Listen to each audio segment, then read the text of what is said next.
This is the final video on the high mileage 320D. I decided it was going to be too much work for me to get the timing chain done. I haven't been able to do anything during lockdown. I haven't been able to get over to my lockup. It's not really essential for me to go over there.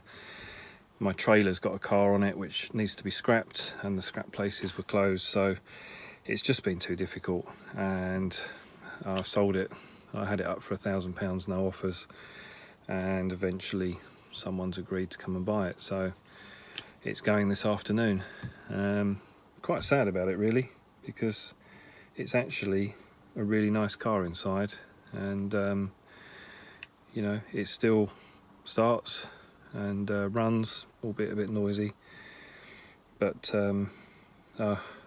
maybe I'll get something else that's needs a little bit less work for the channel.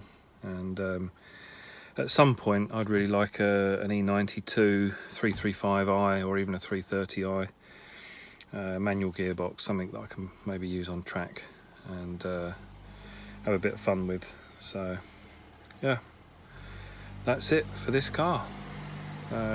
Part 5 over.